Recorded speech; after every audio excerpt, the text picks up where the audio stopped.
Like, they were really cool about it. They're like, we're not going to spoil any of that. And I'm like, okay, they're right. But yeah, no, these last 2 days have been ridiculously long. I looked down at my watch. I'm like, it's been 4 minutes. Like yesterday, I posted that thing around noon about how like talking about the countdown to Endgame. Yeah, like the 30. Like it's gonna be the longest 30 hours of my life, and like,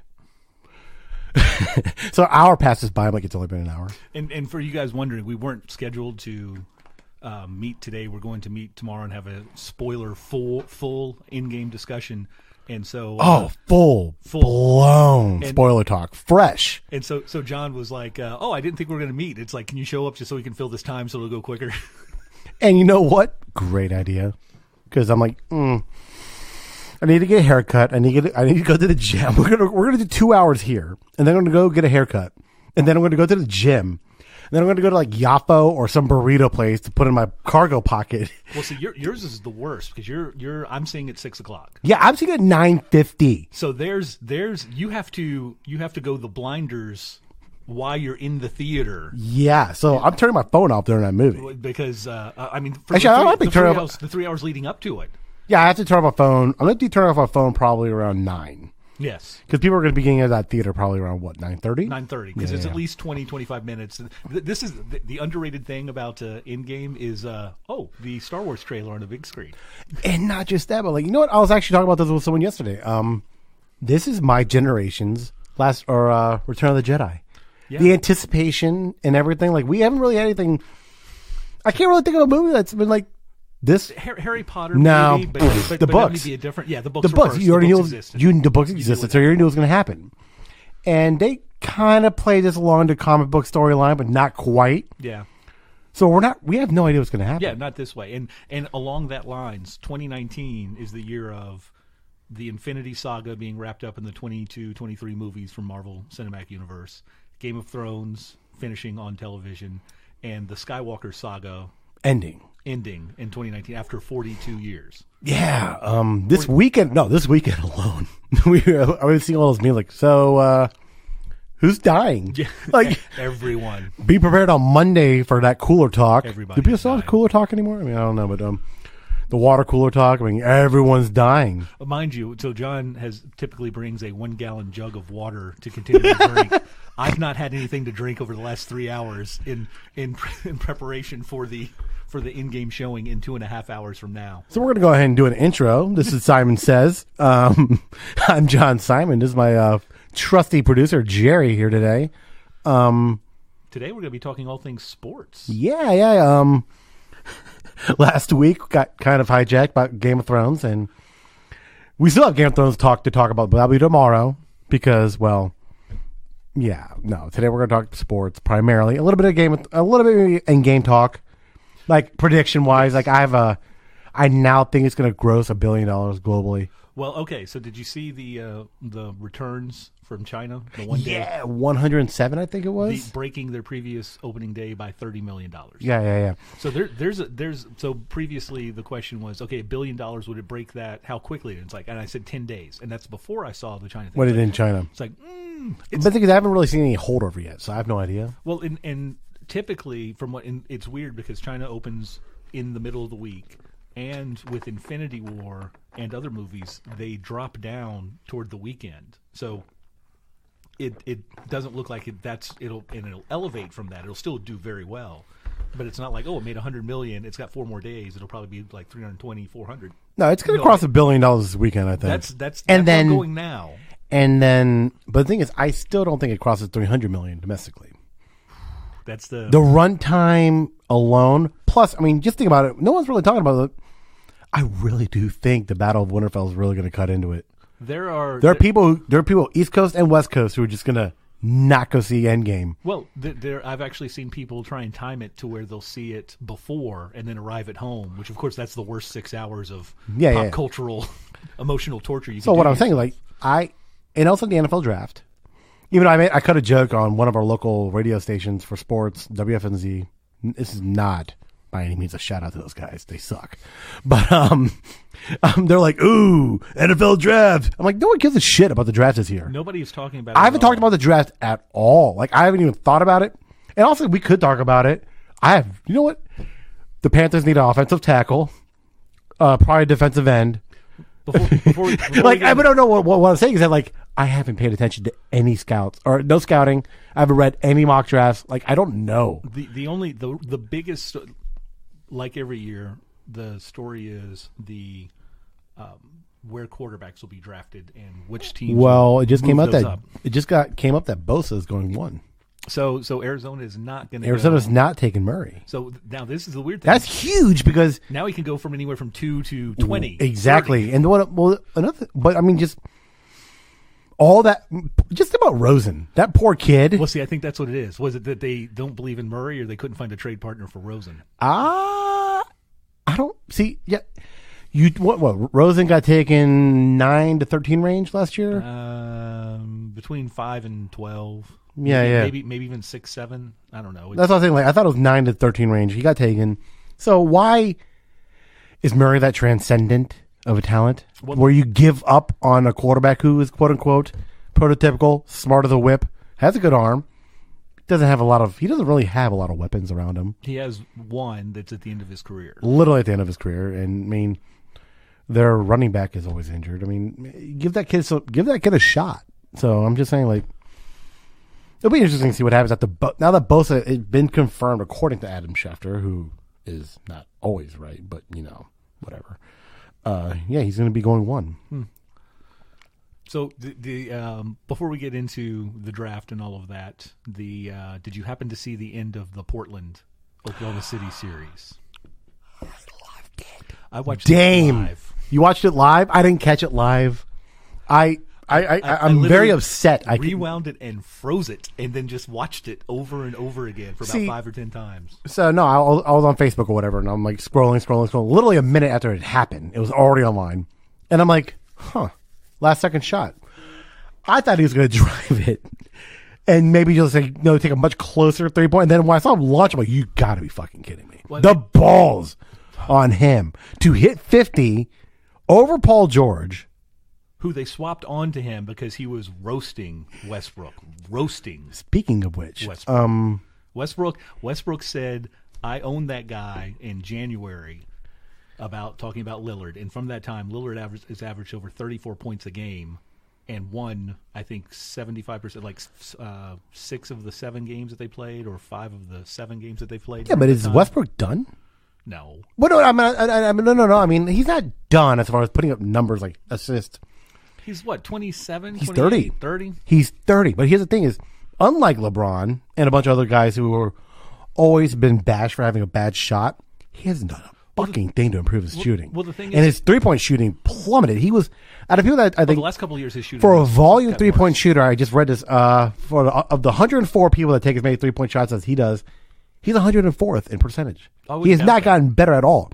And as his athleticism, given the fact that it's been his number one thing. He relies primarily on the fact that he's a freak of nature athlete. He's had 4 knee surgeries in 6 years? Well, he's of the people when they talk about if a player plays at 100% all the time, they'll be better than they would normally. This is that guy that always plays at 100%.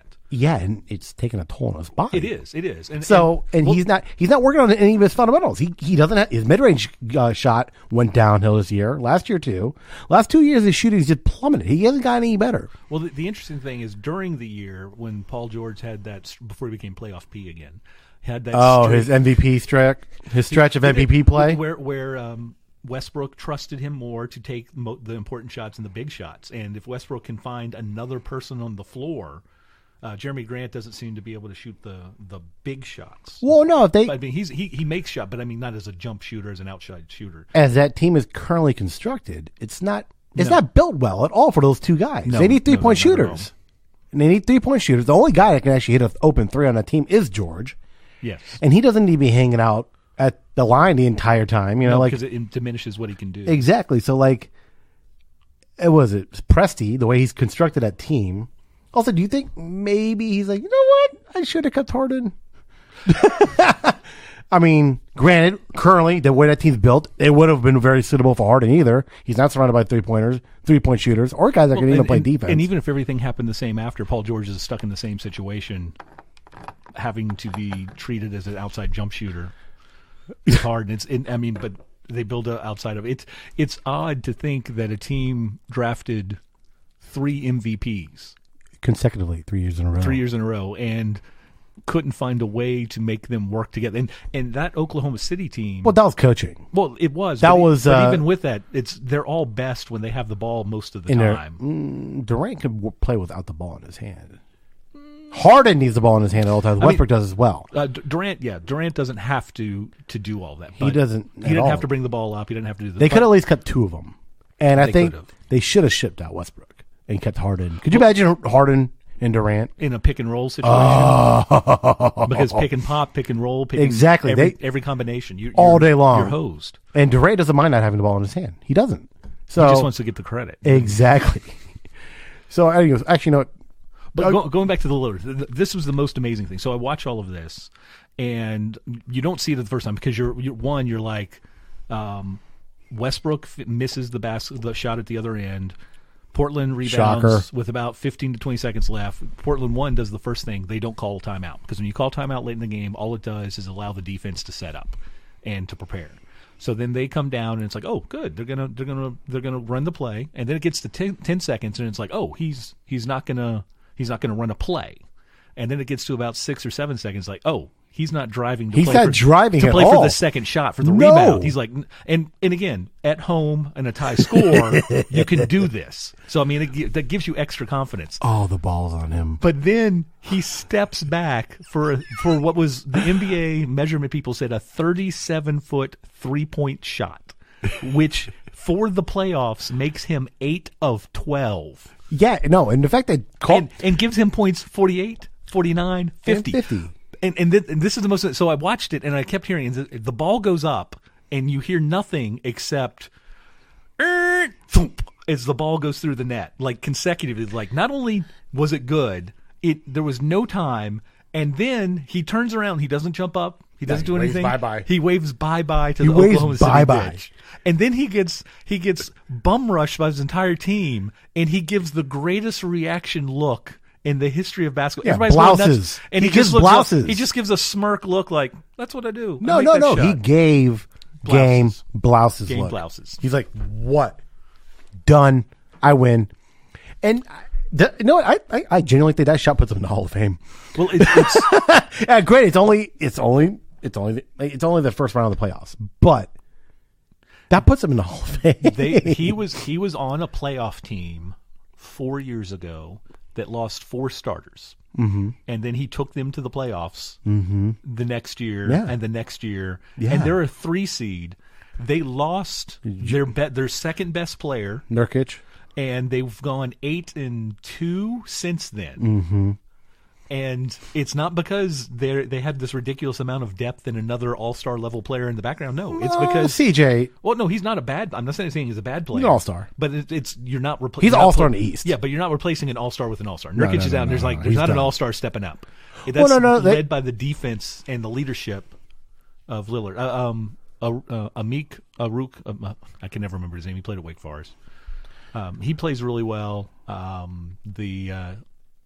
No, Zach Collins? No, he went to... No, Collins. Collins. He's actually going to end up being an all-star probably, which is funny because I did not want him. I was hoping the Hornets wouldn't draft him, and was I wrong about that one? No, he's really solid. But that's one of those guys that doesn't put up huge points in a freshman as a one and done, and you're like, how are they going to translate? But it showed that he fits within a system. He fits within the team. Well, I mean, you go on the shows going on right now in the West. I mean, the Clippers taking it to 6 now. Well, the Clippers with a team full of it's the role player team. Yeah. Well, and possibly the greatest 6-man in NBA history.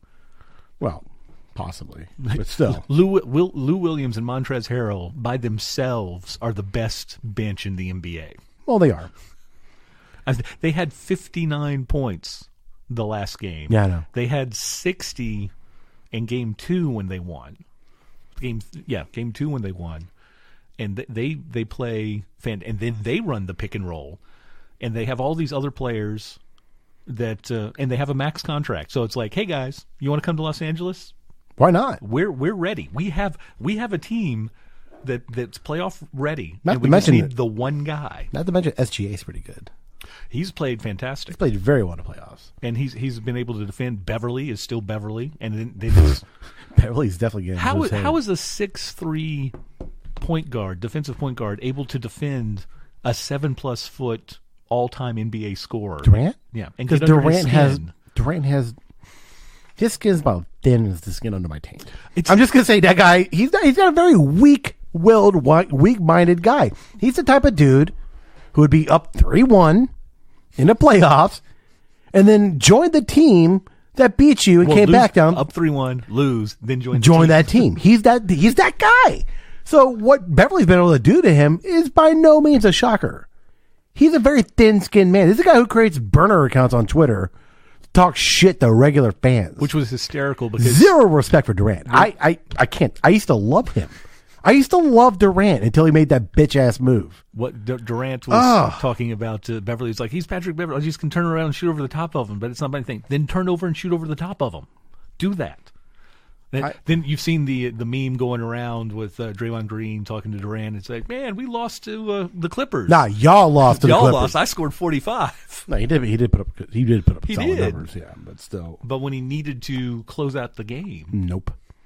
But that's what he's known to do. He's not known to close out games. Him nor Westbrook. He abandoned Westbrook. He did. He literally abandoned Westbrook, only to go to arguably the greatest team of all time, constructed-wise, 73-win team, broke Jordan's record for most wins in a regular season, who also lost 3-1 to LeBron and the Cavs in the NBA Finals. And then also proceeded to lose a 31-point lead. Yeah. the biggest comeback. The biggest comeback. You know what? Playoff history.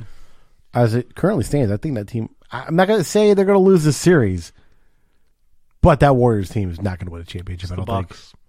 Well, let me say, it'll be the team from the East, and it looks like it'll be the Bucks. Although, even look at the Celtics. And as much as you hate Kyrie, it's not that I don't hate him. It's just he doesn't fit well with the way this team is constructed. You know what? He balled out in that first round.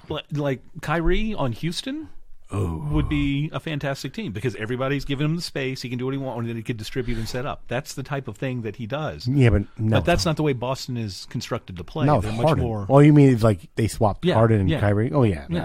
Well, he's surrounded by 3-point shooters too. If he's the focus like that, like they set it up like that, that's the thing. Honestly, that's the thing that I'm most impressed by Chris Paul late in his career is that he defers to Harden as the ball handler in the situation. But the brilliant thing that D'Antoni has done is that they start together, but then they rotate, and then that way there's always an all-star level point guard running the offense. Yeah, and also, the thing is, Chris Paul can't go out there and play 42 minutes. No, he can't. But the thing is, but as he starts, he's saving him though. And then when Harden sits, you have an all-star level point guard running your second team that's still really deep, and it's like, oh, you're better than anybody else. Chris Paul's a great 3-point shooter too. No, he is. He's one of the best 3-point shooting point guards in the league, and it's extending his career because of this. Absolutely, he's a guy who is built on his already amazing resume. He's become a great 3-point shooter. He's going to be one of those guys that's going to be overlooked by history. He's going to be a top 3-point guard when it's all said and done. Now, if this Rockets team does not end up not winning a title with him, he's still a top 3. And people. Anyone that says, here's the thing though. Anyone that says, who are the two in front of them? According to me or according to most lists? I'm asking. Because, if you look at a lot of lists, you see Steph Curry right ahead of him, which I think is bullshit. Answer the question however you choose. I think Magic. Right. And then I'd say, let me think. Magic. I think Magic's number one. He'll always remain, in my heart, Magic will always be the number one point guard ever.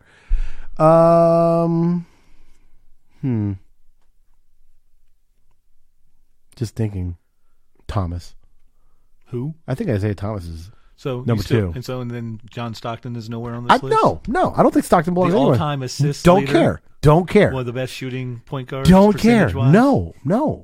He played in this system with a guy like freaking Malone, and they ran a pick and roll. You can't he ran a pick and roll for having coaches that recognize the strengths of their players. Sloan, but you can fault coaches. Did he ever win a title? They got to the finals twice. Yeah, but and then what happened? They decided to let Michael Jordan win. And then what did Isaiah? Hey, who did Isaiah Thomas beat? It wasn't Utah. No, but he beat Jordan twice. Yeah. In the finals, or not in the finals, the Eastern Conference Finals. No, was it Eastern Conference Finals or was it the division? It was in the Eastern Conference Finals once. And then I think it's the semis. But guess what? Isaiah Thomas beat, and the thing is, The semis Isaiah is when Thomas. Chicago beat them. This is how much Isaiah Thomas got into Jordan's head and pissed him off. Well, they froze him out at the All-Star. Froze him. No, not just that. We froze him off the Team USA. Oh, that's Jordan. That's in response In response to Isaiah freezing him out at the '87 All-Star game in the Astrodome. Yeah. Just think about that for a second. Well, And then again, they're both terrible executives. And by the way, it's, CBA, that's the Continental Basketball Association, not collective bargaining agreement. The Isaiah Thomas, of course, there was a double injury with him not getting on the 92 team by having Stockton being placed on it, because that was when Malone was upset that Isaiah lit up Stockton, and so then he accidentally foreheaded him in the temple and got the blood coming down. Yeah, I'm sorry. Thomas is a better point guard than Stockton. I think Stockton's not even in the top 5 for me. Well, then again, who are the other people? The other people? Yeah, I mean, that's the thing. It's like, he's not top 5. When it's all said and done, Chris Paul's going to be in the top 3. You're saying 3. So then on top of that, so there's a 4 and a 5. There's a 4 and a 5. Let me think. Point guards. I take Gary Payton over Stockton, honestly. And Gary Payton is prime, especially. Well, I mean, 6'4" and the best defensive point guard of his era. Yeah. So him, and then let me think. It depends on how they list Oscar Robertson. I mean, if Oscar Robertson is depends on shooting guard. No, I think of it as shooting guard. Well, I mean, it's hard to say shooting guard when you average over true double but figures still. in assists. This is very true, but I mean, let's see. And he would be. Well, and then there's the Jerry West point guard. Well, a lot of people think he's a. I'd say Oscar Robertson. Yeah, I'm looking at a list right now, and Oscar Robertson's right there. I put Jason Kidd ahead of him. They put Jerry West as the 2 guard. Oscar Robertson was the point guard. Jason Kidd is an interesting, but the thing is, he gets a lot of. He is a particular player for an era that could not work now. His shooting is. I mean, well, no, he worked on his shooting at the tail end of his career when he won the title with the Mavericks. When 3-point shots were still when a team shot 10 or 11 in a game. True, that but was still high. Yeah, let's see. This list right here. No, he didn't. He improved. He and Magic improved their shooting over their career. Okay, here we go. See, now that you mentioned Oscar Robertson, I'd probably put Magic and Oscar Robertson 1 and 2, and then Chris Paul ahead of Isaiah. Ahead of Isaiah, yeah, and then Isaiah next. Well, okay, I think Isaiah and Chris Paul could swap depending if you're right. Chris Paul wins the title. If Chris Paul wins the title, he's going to get more credit. He leapfrogs Isaiah, but Isaiah and those guys are top. But I mean, 5 for me. If you ask, see, this list has Steph Curry. Where do you put Allen Iverson? As a point guard or a 2 guard? Tweener. I can't put him in either. Well, I mean, because Eric Snow. I guess Eric Snow was a starting point guard on that team. Look. One of I've been looking Sixers team is possibly the shortest team ever to make it to the finals. I see these lists that have Steph Curry as like a top 5 all time already. Well, again, and I find that. Has he ever averaged more than 7 assists? He's never averaged more than 5, I don't think. It's got to be at least 5. No. Right now, career-wise, he's only averaged 4 assists a game. That's crazy. And he's somehow a top 5 point guard? No, he's a top 5. He's the number 1. He's the best shooter of all time. If he were a little bit taller, he'd be a shooting guard. And that's the thing. It's odd where they say list him as a point guard, and that's where this era of basketball shows. It's positionless now. It shows the greatness of what basketball can be. Put your best 5 players out there. No, it's positionless and now. Figure a way. It's becoming a positionless game, and I mean the days of, just having 5 positions like that. I mean, you have guys like LeBron and Antetokounmpo last year was playing point center. Well, he's still playing point center. I mean, he's 7'1", freak of nature, bringing the ball up the court. He's playing point center. And there's all that talk of Zion losing a little bit of weight playing point forward when it's all said and done. That's ridiculous. Those people are morons. I'm just saying. Well, it's like, do you not see what he does? He handles the ball well, and he beats his opponent. That doesn't mean he's a point anything. This list right here I'm looking at right now has Chris Paul ranked behind Curry. Even though he averages almost 10 assists a game. Well, and again, that's what I'm career. saying. He's a point guard. That's what I'm saying is like he's just going to get overlooked because and then Steve Nash, half of his career, more than half of his career was with the Hornets/Pelicans in New Orleans, so nobody saw it. And then he was with the Clippers, who failed to achieve anything with all of the talent. Air quote talent that they had. I mean, all the money they spent on Jordan was it's dumb. And Blake. Well, the unfortunate thing is, should the Rockets not capitalize and win a title, he'll be most known for if he didn't get hurt in Game 6 of the finals last year. Yeah. Then they would have beat the Clippers. They would have beaten the Warriors. The Warriors. Yeah. But that's another what if. They owned that series. They and was it 0 for 27, 1 for 27 from 3-point range? Yeah, it just doesn't. That doesn't happen. I'd read later. But does that team beat the Cavs? Yes. I don't know about that. I mean, it's the opportunity that Cleveland clearly matches up better with that team completely. But the thing is, maybe. Well, let me restate. If they both played the same amount of games, well, I mean, Cleveland had to go 7 games with Boston. The thing that I read later about Houston is that they knew, much like everybody, that the engine is hardened, is that we'll make him beat us. So throughout the series, they wouldn't leave the open 3-pointers, and they would lean on him and beat him and foul him. So they would just try and rope-a-dope him to exhaustion, which worked because his jumper wasn't there in the 7th game. Yeah. But it always confuses me because in the playoffs, 7 games are typically over a wider period of time than 7 games during the regular season. And yes, it's at the end of the season. It's a higher intensity level of play, though. They kick up their intensity. But that's what it is. It's the adrenaline and the stress by and the a significant mental. amount. It's all of the not the physical so much as all the rest of it that's wearing on you when getting into you. What do you put Nash? 2-time MVP.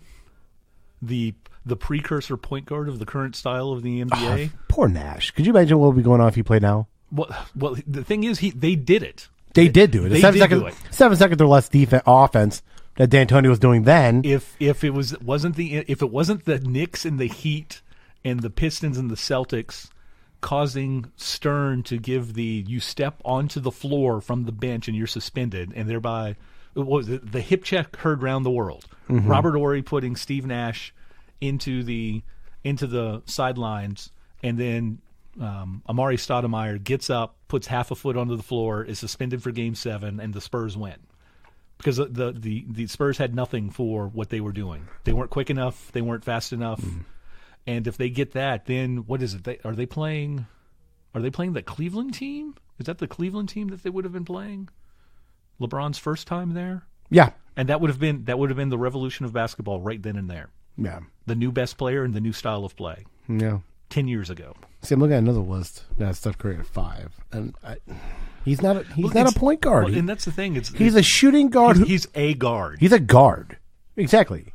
But he's a guard, but he's not a point guard. Well, somebody, I'd seen a thread. People were talking about how did Seth Curry get overlooked and not get the opportunity? Who's playing well with Portland? Yeah. Because he's short for a 2 guard the way the NBA was played 5-6 years ago when people are being recruited and asked and everything. Well, and also he has bad legs. And feet. but since then it's like, oh, can you shoot? Yes, that's more important than anything else. Yeah. Could you imagine if Craig Hodges played today?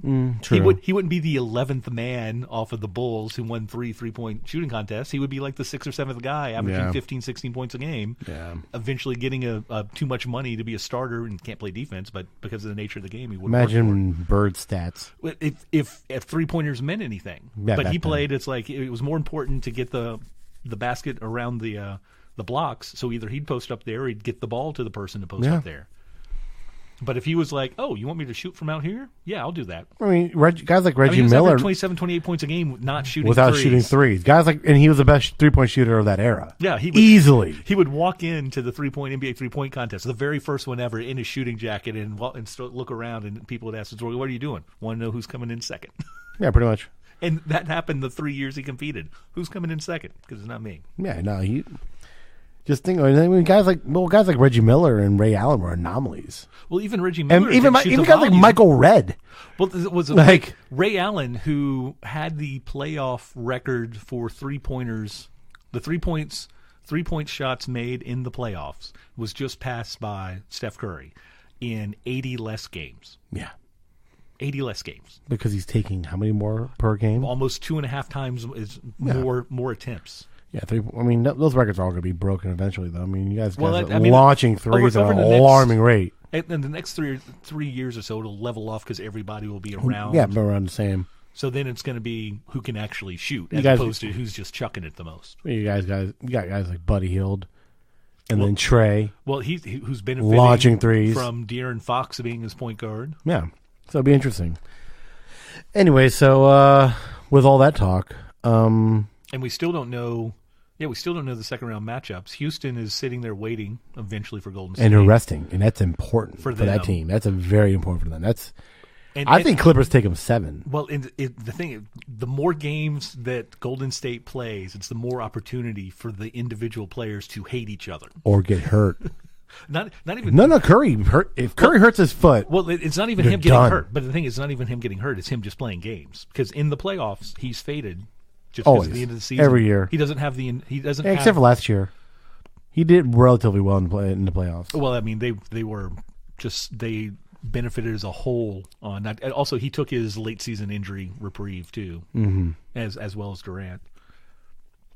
But that and then the other one is the Spurs Nuggets are 3-2 Nuggets, and they're going to play Portland. So Portland is sitting pretty to get to the finals. Yeah, they are, and they've played Golden State very well. Yeah, they have. And I mean, who's to say Golden State's going to get past Houston? Well, that's the thing is. That's what benefits.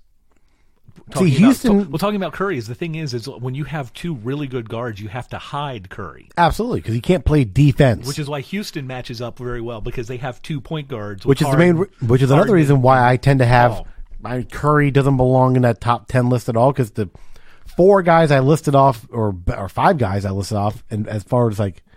Greatest point guards of all time are way better defenders. Well, except for Magic, but his size benefited him. Well, Magic also played. He could play all 5 positions. Well, he would. Defend, he did play all 5 positions. Well, he would defend the slower wing player, Byron Scott or Cooper would end up playing the point guard. Well, they'd end up playing the point guard, so he would meander around the other guy. He couldn't chase point guards. He couldn't defend Isaiah Thomas for a full game. No. Or Stockton or any of the guys that he had to defend. But I mean, at the same time, I don't think Stockton was.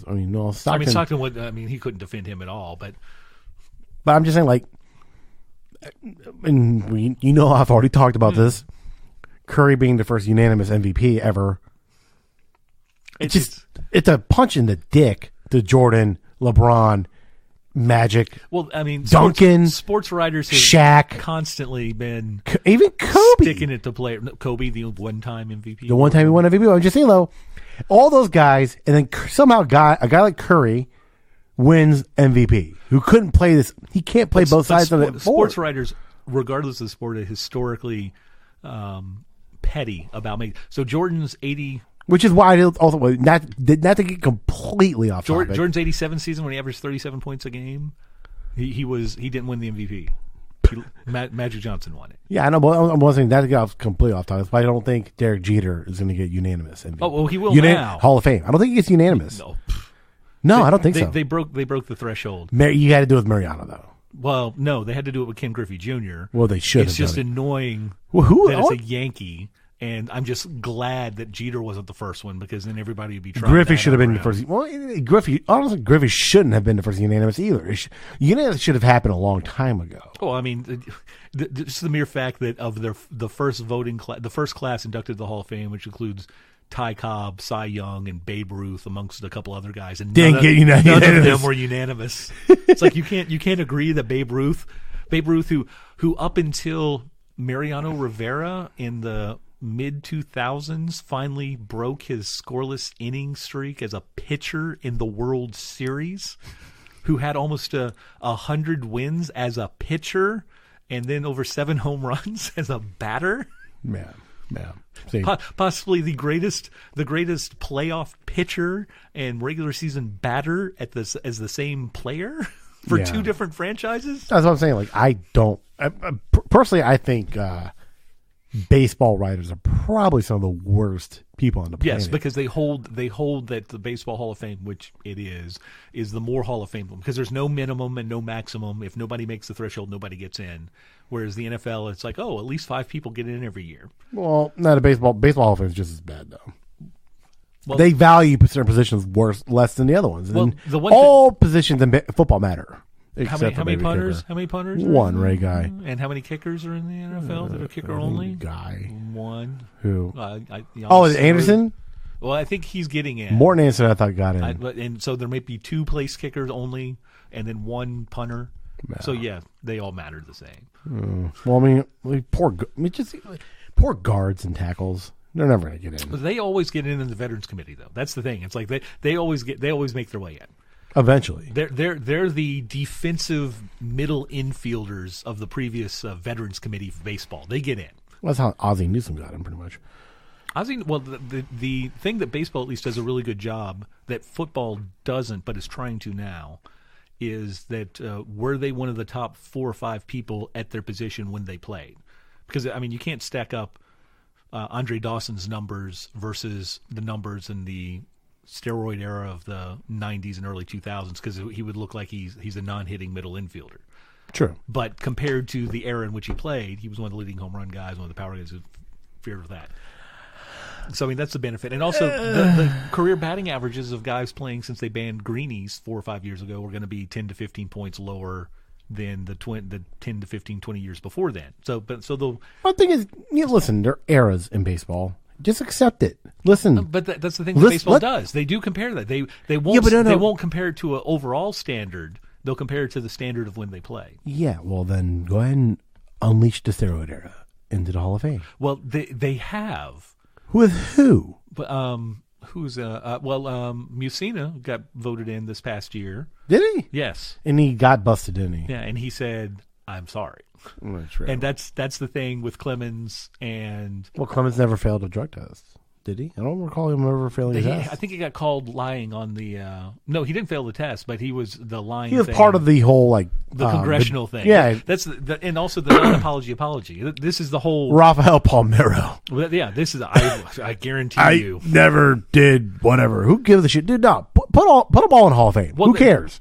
They are Barry Bonds not being in the Hall of Fame in of itself. They are all an apology away from getting in. Yes, I did this. Yes, I'm sorry. I don't think Bonds apologized for shit. And that's why he's not going to get in. He's going to get in.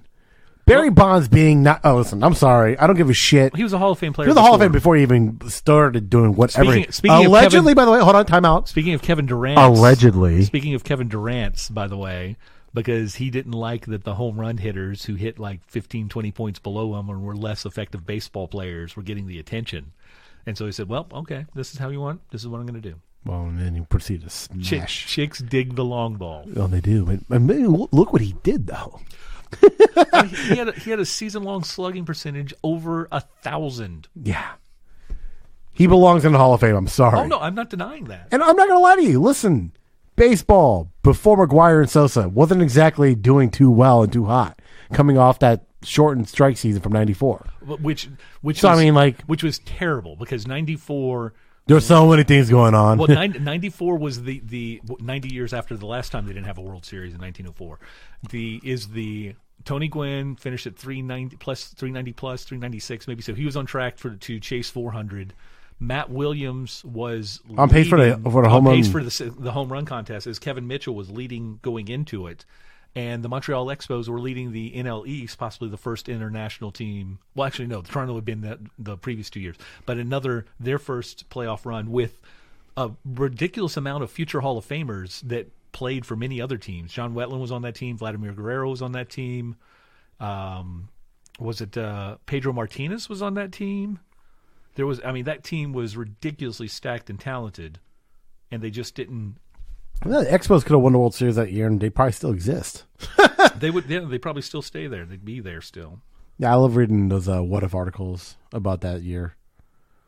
That team was stacked, and as a Braves fan, I was not very happy about that back then. Well, so that was the thing. I'm still convinced that the Braves would have caught them, but that was also the first year that they would have had the wild card, so they still would have made it in. They would have made it in because the 91 and 93 were the last pennant races that mattered.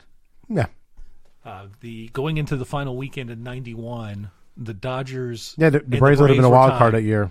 The Dodgers and the Braves were tied going in the last 3-game series, and the Dodgers were playing at San Francisco, and San Francisco took 2 out of 3, and the Braves won the 3 straight, so they get into the playoffs by 1 in '91. In '93, the Dodgers replay it by knocking the Giants, who I think they were the last 100-win team to not make the playoffs. They had like 102 wins, I think. And the Dodgers took 2 out of 3 against San Francisco. Ooh. And the Braves won the 3 straight to get it in. Well, no, I'm going through this list. So you're right. Tony Gwynn possibly could have hit 400, which would have finished at what, 390? I think like 398. I'm not even looking at that. But it would have been the first guy to do it since Ted Williams in 41. 1941. By the way, did not. 1941, he hits 406. He's a Triple Crown winner. Does not win the MVP. And then on top of that, because Joe DiMaggio hits in 56 straight games. This article's right. It possibly cost Fred McGriff the Hall of Fame because he never reached 500 home runs. He probably would have got 500. He would have gotten closer. No, he missed it by I think I don't know. Now look, he was in the 4 or something. No, he was in the high 4, 90 something. I hate dead talk. This happens all the time. Fred McGriff hit 493. He would have got. He would have those seven. He would have had 510 maybe, or 5 whatever. He would have had the 500. He would have had 500. He would be. He might not make the Hall of Fame because of that. And then let's see what else. Home run record. Let's see. A bit of an actual calculation. Yeah, Matt Williams was on pace. He had 43 through 100. He had 43 home runs through 115 games. That's crazy. That's insane. Yeah, Ken Griffey had 40. Now, 42 is when Williams had the Triple Crown. 41, he hit 406. But no. Ken Griffey was on pace with 40. Jeff Bagwell had 39. Frank Thomas had 38. Barry Bonds had 37. And that's what they finished with, right? Yeah. So that was still 115 games. Yeah. So imagine that home run race would have been that season. Actually, if you really start to think about it, that was if that doesn't listen, let's just say that season finishes, Barry Bonds, all those guys gets a crack at almost hitting 60 or getting 50, getting over 50. Does from 1978 until does Barry Bonds ever start juicing? He goes, "Hey guys, look, I'm doing this without it. Do you think he ever?" I mean, it changed the course of a lot of different things. He wouldn't have needed it because Greg Maddux had an ERA of 156, the lowest since Bob Gibson's 112 in 1968. That's when they raised the mound or lowered the mound. They changed that was the year of the pitcher, 1968. Bob Gibson has an ERA of 1.12.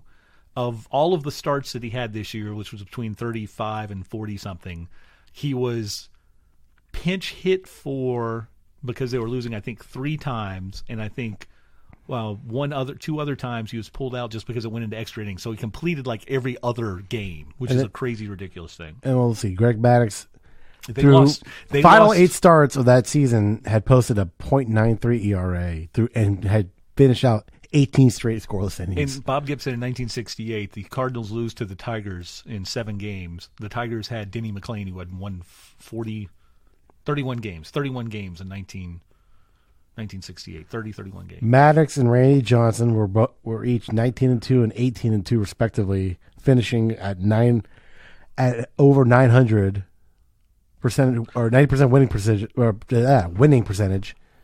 So 115 games. So we were 47 games to go. So 8 more starts between them. So they could have been 24-2, 25-2, 24-3. Yeah, Maddux, and if that season finished, Maddux probably is top 5 in wins.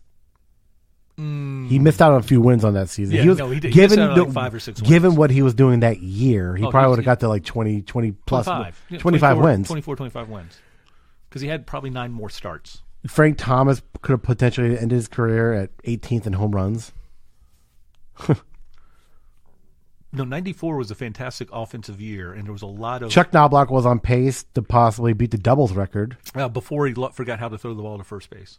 Jeff Bagwell was on pace for 163 RBI. There's only been 2 seasons of 160 RBI seasons since 1938. Manny Ramirez and Sammy Sosa, respectively, in 1999 and 2001. That's the thing that's this is crazy. Just what was it, looking at all this shit. 1938. Was that Hack Wilson has the record of 190 RBIs in a season. 190 RBIs in a season. He had 103 at the All-Star break. He had a career year of RBIs for the bulk of the people that ever played the game of baseball, and he did that by the All-Star break.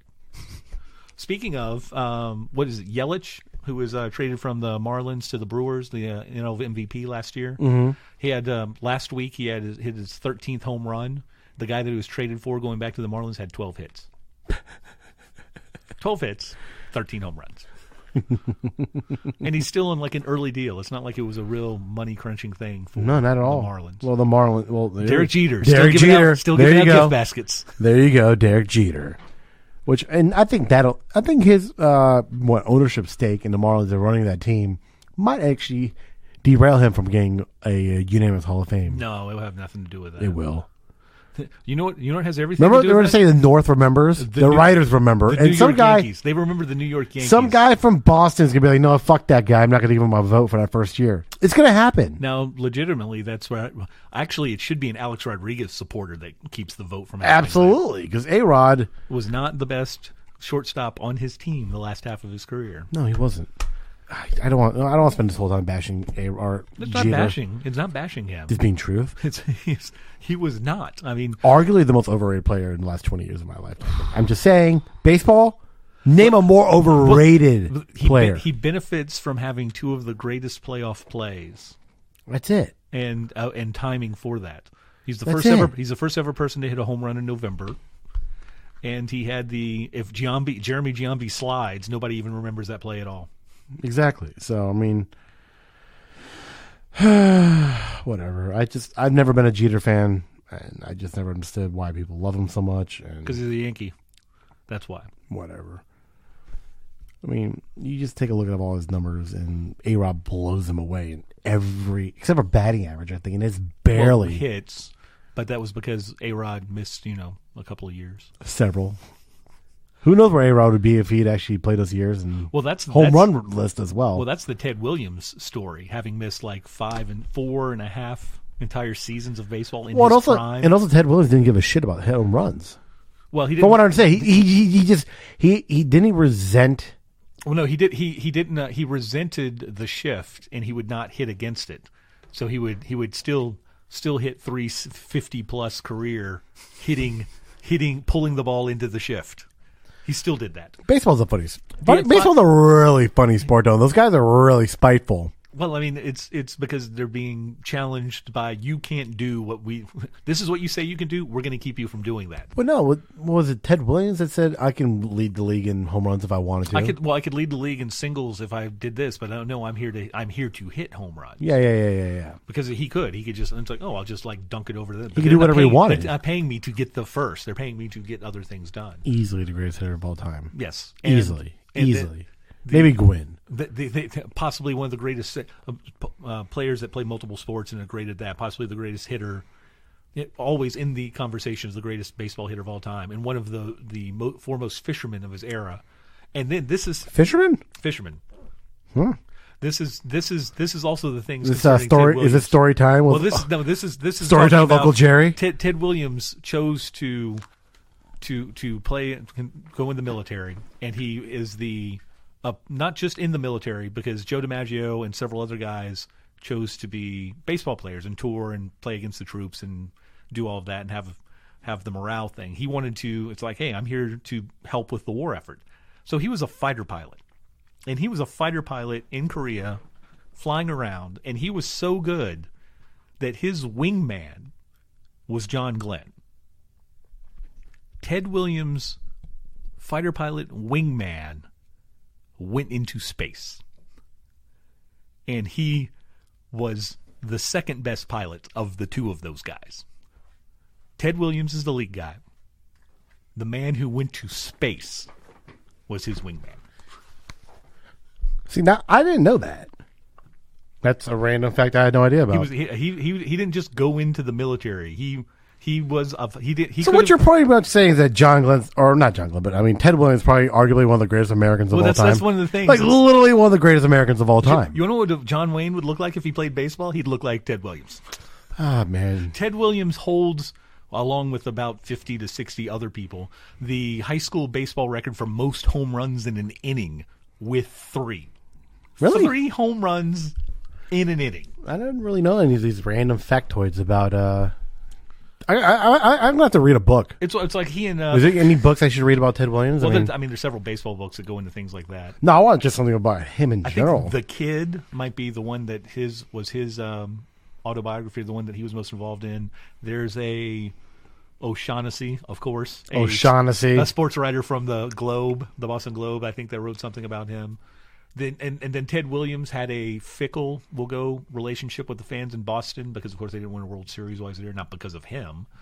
And so he never would tip his cap when the fans would choose because it's like, I'm not here for them, I'm here to do this. And then his very last at bat, of course, he hits a home run, and then he finally gets out, and they cheer him and cheer him and cheer him. And I can't remember, but there was a story written about his last at bat.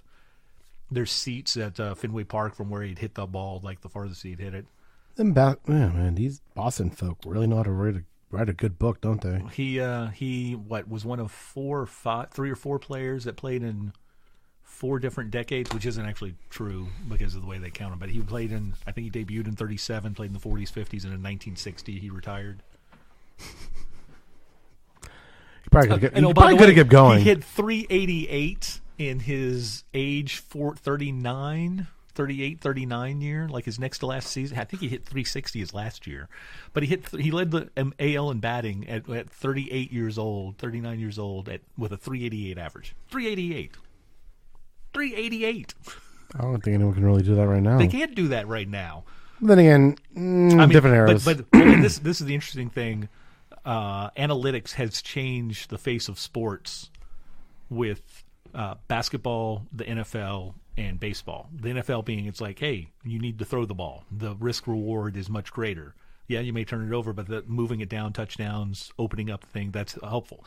Basketball, layups, dunks, 3-point shots from the corner, those are more valuable shots.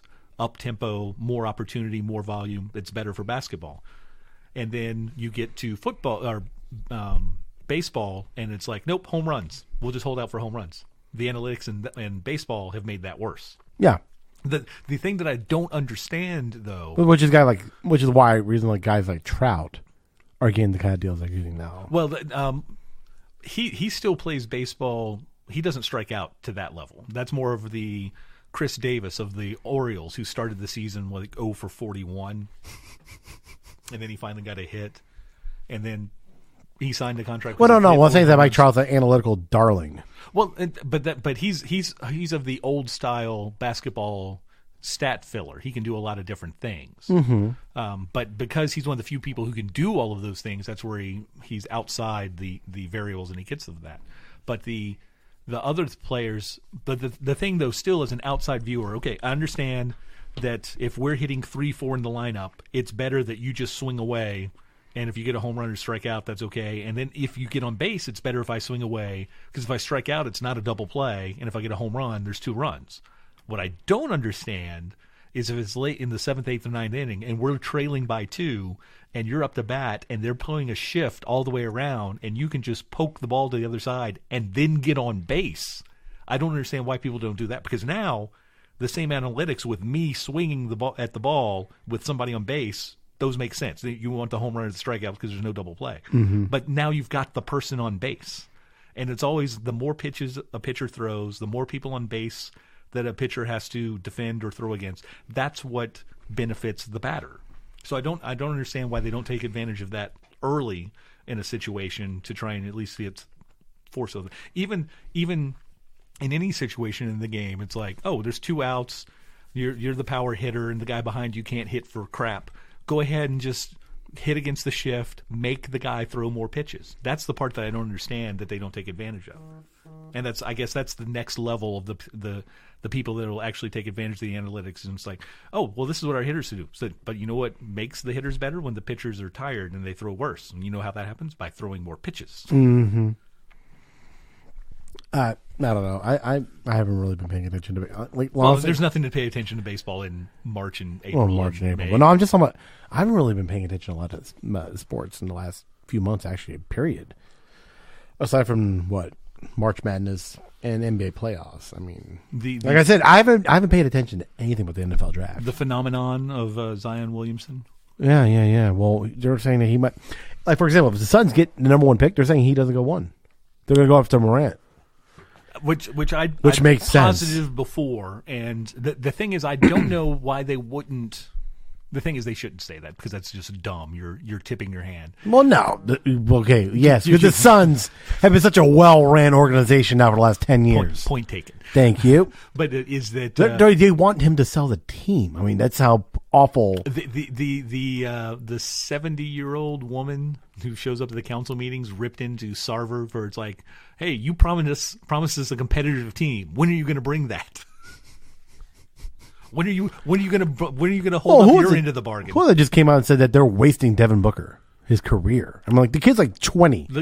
Like, what do you mean you're wasting his career? He signed a $180 million contract. I don't think he's really concerned about that right now. He doesn't give a shit. Like, I mean, they'll be fine. Actually, I think that team will eventually be just fine. Well, even wasting his career. Yeah. He can sign this one. He can sign another. He's going to get two more max deals before he's 31. He can then choose to play for a winner as a shooter.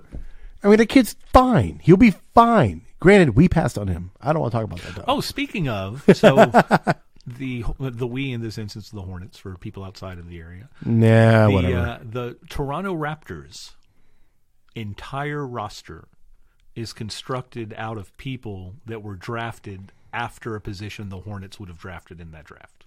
Really? Yes. Did you do this yourself? Or is there an article that states there's not this an much? article. Somebody else researched it and did it, and I verified this. So did you verify? Every single player, Kawhi Leonard, yeah, was drafted that is currently on their roster was the year that they were drafted was after when the Hornets would have had a draft pick. Give me a second, because you know what? I've always wondered about the whole Kawhi Leonard thing because of why he dropped to where he dropped. Well, even though he was considered the number 2 prospect that year coming out of college basketball, and yet he dropped to 14 or 17? Well, I mean, he eventually got traded from the Pacers drafted him and traded him for George Hill, who George Hill is with. He was the 15th overall pick. Is George Hill with Portland? Where is he? Or is he with the Clippers? No, George Hill is with the Clippers. Milwaukee? No. Where is he's George in the Hill? playoffs. He is still Milwaukee. No, George Hill is he with Milwaukee? Yes, he is. Losing Brogdon hurts. Having a George Hill as the next guy up that's not bad. That's pretty deep. And then I mean, No, George Hill got traded for. Who did the Spurs trade George Hill away for? That was for Kawhi Leonard. Was it for Kawhi? Yeah, it was for Kawhi Leonard. Oh, that's funny. And then he was with the Pacers, and then he ended up with the Lakers. Traded to Cleveland, and then ended up in Milwaukee. 2011. Oh, that was the year we drafted Kemba. I would take Kawhi Leonard over Kemba. Well, I mean, obviously now, and you didn't know, but Kemba benefited greatly of the buzz from the thing is, winning a national title with a team that had no business winning a national title that year. Connecticut just got hot. Well, I mean, you say that, but they never lost to a team outside of the Big East. Well, let's see. They won the Maui tournament. We drafted Bismack Biyombo before Kemba. We passed on Klay Thompson, Kawhi Leonard. There were 2 picks that year? Yeah, we had 2 years. That was Kemba Walker. I used to call it Kemba Yombo is what I called that duo. So Biyombo went what number? Biyombo went 7. And Kemba Walker went? 9.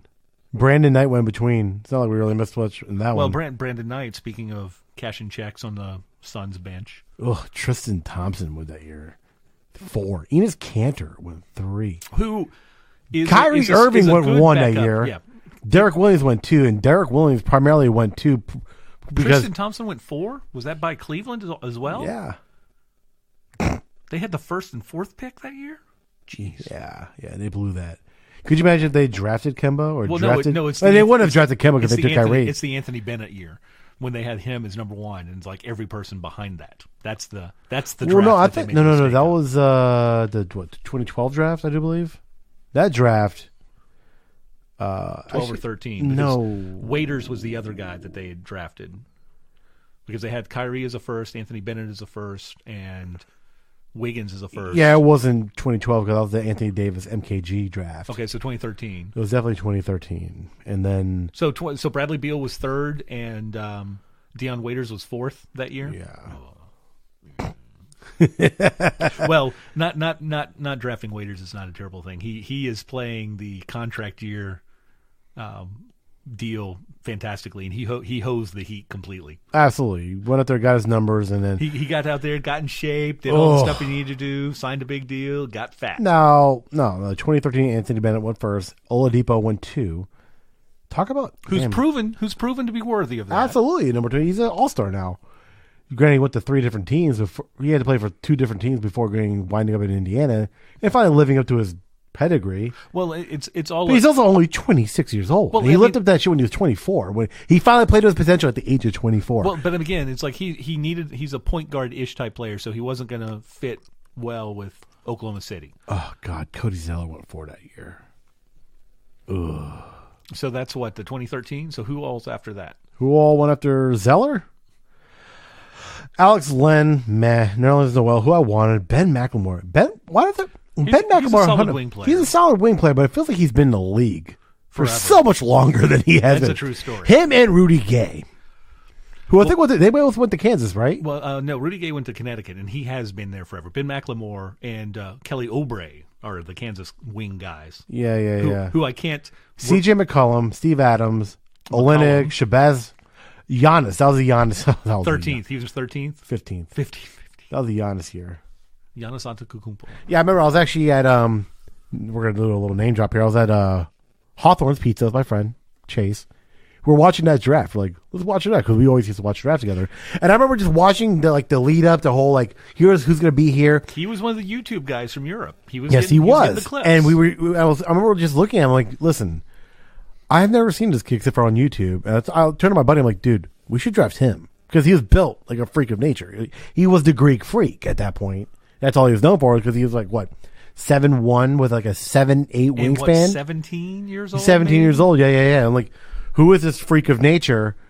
Why are we? I was also hoping for Nerlens Noel that year, but whoops. It's interesting that no one knew that the NBA was going to No, what? Oh, no. He was. This was the thing that was, and this is how quick the NBA has changed in just 5-6 years. Well, no, Zeller was supposed to be a stretch guy. Well, that's the thing. A traditional stretch guy, a block guy who can shoot outside. Yeah. Not a 7-1 wing player who could possibly play inside. And then Frank was originally going to be the guy. Okay, so what's the significant difference between Giannis Antetokounmpo's game, whenever I slow it down, I say it works, and Ben Simmons' game? Because neither one, obviously, Antetokounmpo shoots from outside more often, but he takes advantage. I can dribble, I can beat people, but he literally takes advantage of that and dominates that. Whereas Simmons occasionally will show a game to where it's like, oh, I'm taller and faster than anybody defending me, I'm going to beat you. But then he doesn't do that for a while. Didn't Ben Simmons train with Kobe too? Well, he's with Clutch Sports now. No, Giannis. I think Giannis has that Kobe gene. Well. I mean that. No. I mean that in a positive way this time. Because I typically don't. Does Giannis have the Kobe gene, or does Kobe have the European gene? No, it just. Whoops. No, Giannis has that killer instinct gene. I think he already said, for example, he's a guy that could go beyond. Not to just throw this out there, but he says, I don't want to be in Space Jam 2 because I want to be my own man, my own player. I don't want to practice with these other guys in the offseason. I don't want to be friends with these guys. Yeah, I want to kill. And that's the mentality. Ben Simmons is more like, whatever. Well, and I say that European, and Ben Simmons is Australian, so it's foreign players things. But when you look at but Ben Simmons, Marc Gasol played high school basketball in Memphis because he lived with his brother who was playing for the Grizzlies then, and he never cared for a big market team because European guys, I mean, even the big cities in Europe aren't massive cities, and they like the things that make those cities, or they it's like, oh, this is what makes this unique. Which is why Giannis is probably going to stay. And so that's why I'm convinced that he will stay. No, you're right though. In that whole European mindset of listen, I don't give a fuck about.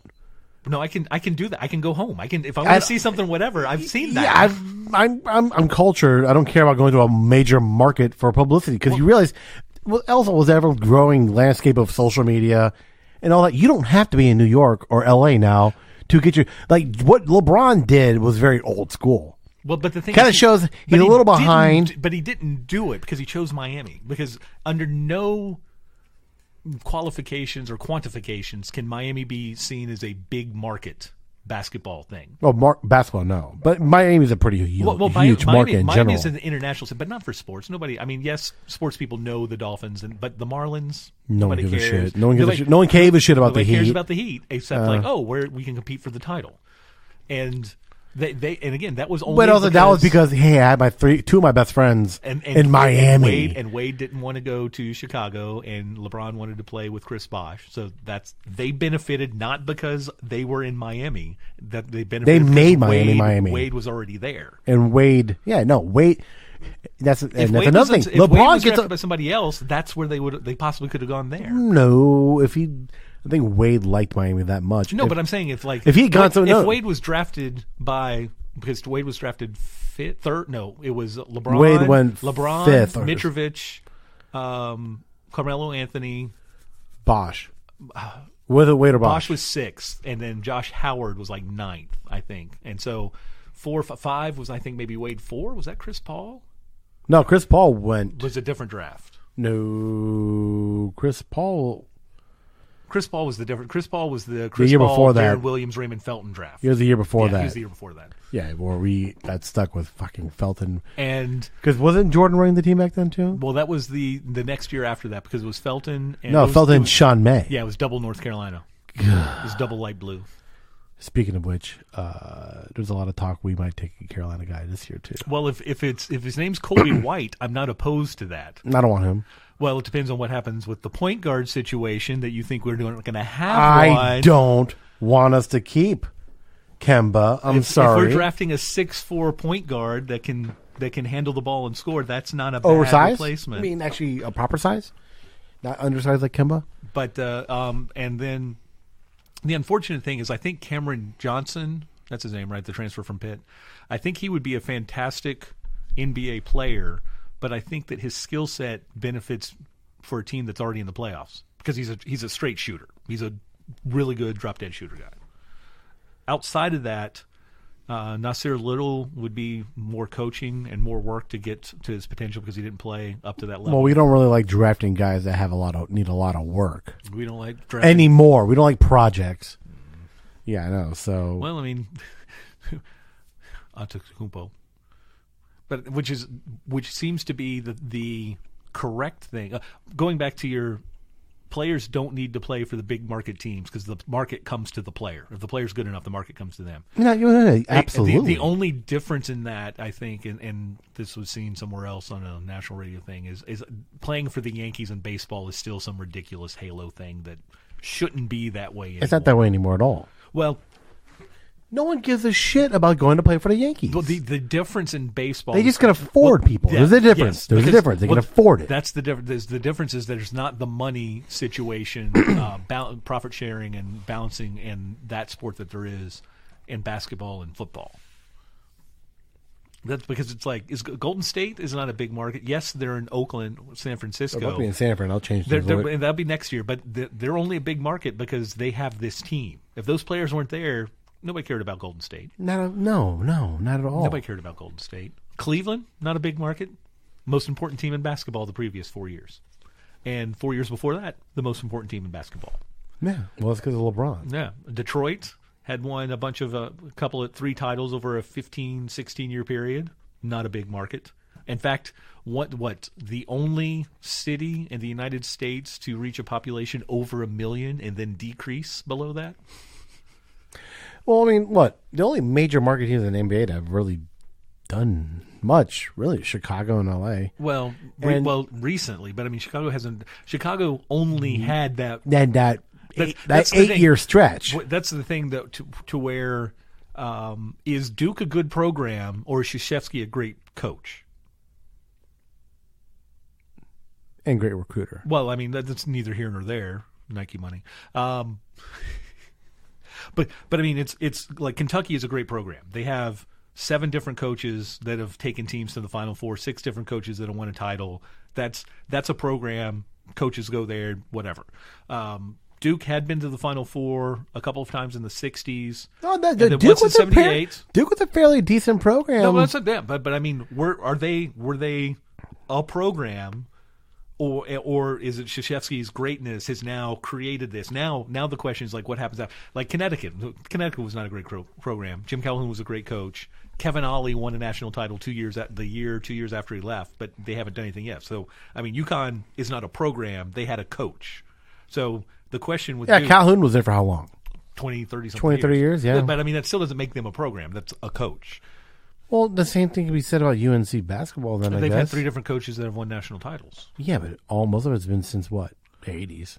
Well, I mean, there was the one in 1957, McGuire beating Michigan State in triple overtime in the national semifinal, and what I'm saying is that in the national Wilt Chamberlain Duke and UNC have literally been benefiting since the 80s primarily from having 2 all-time great coaches. One of them retired way earlier. But that North Carolina State completely falling off the basketball world. Literally, yeah, because NC State was actually NC State was the in second the 70s, program. Yeah.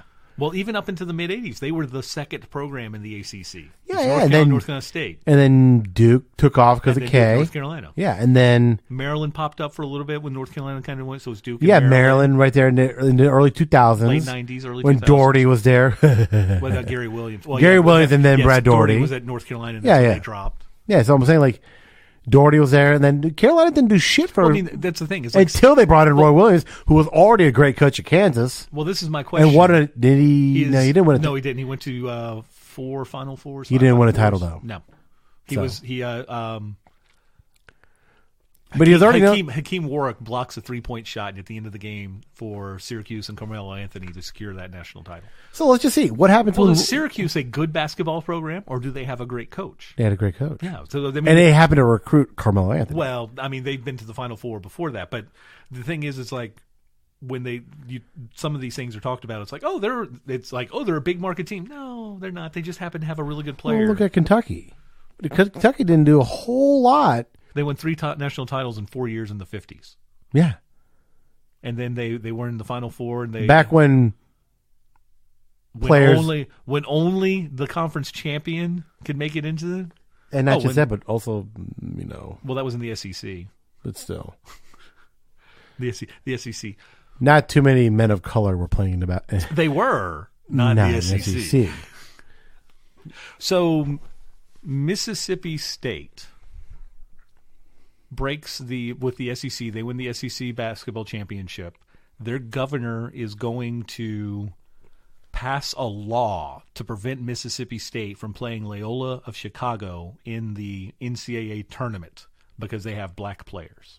And this was in last year was 1963, so it was 55 years or 63. Because the Loyola team that made it to the Final Four last year was the 55 years since they had made it to the Final Four, which is that 63 team. So Mississippi State's basketball coach and chancellor or president sneak the team out. And by the way, that man that was running the Mississippi State was the first chancellor of UNC Charlotte. And they sneak the team out of state. They pass the law. Well, they can't get the law to the players. They get them from Georgia up to Chicago to play Loyola of Chicago. They lose. Loyola of Chicago goes on to win the national championship, and that was the first time, like an SEC. What year was that? 1963. And then 2 years later, Texas Western wins. 1966. Texas Western wins. Beats Kentucky, right? Yes, with Pat Riley. Yeah, who gets way too much credit for being an executive. He made the Knicks very competitive by taking basketball back to the Stone Age. And that's what. No. You know what? And then he goes to the Heat. Thank you for saying that, by the way, because I have. All right, so I always like to talk about the whole Jordan LeBron thing. Yes. And I think no one ever really takes into consideration, and I don't even really mean to hijack any of this, but like the way the NBA was played back then. In the 90s primarily. It was a particular type of basketball. It was a horribly awful game. Nobody. They were like, they were men back there. No, they were. That was terrible basketball. You had men that were basically what?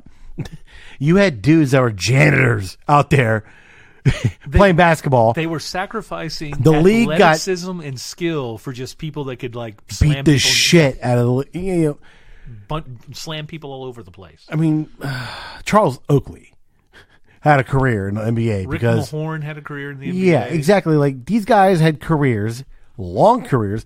You couldn't tell me who the second best shooting guard was after Drexler was Well, out. I mean, Reggie Miller was out in that era. No one gives a shit about Reggie Miller. But I mean, he Reggie Miller is not. He's Reggie Miller survives on the 2 playoff series against the Knicks. The 2 playoff Reggie Miller was victories against the Knicks. overrated. I mean, he wasn't exactly. He wasn't overrated. He was one of the few guys who could shoot in that entire era. At that time, but I'm just saying, like that's how weak the talent pool was for the most part back then. Okay, But that's also one of the other things. they don't. No one makes to talk about the expansion of the NBA by 6 teams that Jordan was lucky to benefit from as well. But that's still one of the things that limited basketball. Reggie Miller was a 6'7" shooting guard. Now he would be a 3 or a stretch 4 at 6'7" with his shooting skills. Yeah. And they would say, it's like, oh, you got a 6'2" guy who can shoot? Let's play basketball. Yeah. But instead, it's like, oh, you can shoot, you'll get out there, you're our 6'7" at, and then it's like, oh, we'll have our 7'4" center and Rick Smits, we'll have our 6'11" power forward and Dale Davis, and then we'll have a small forward that might be 6'8", 6'9", and you're 6'7". We'll just get the tall guys. And then we'll just see what happens. Instead of like, oh no, let's put our most talented group of players out there. Not at all. And that's what I'm saying. Like, go back. And it was like, oh, Jordan played in a much harder era. I'm like, okay, cool. Go back and watch an old Bucks game against like the Knicks. Well, no, watch any game. Watch the Heat, not featuring Jordan, Watch any game not involving the Bulls, or Nobody watched Utah, those games. or the Suns.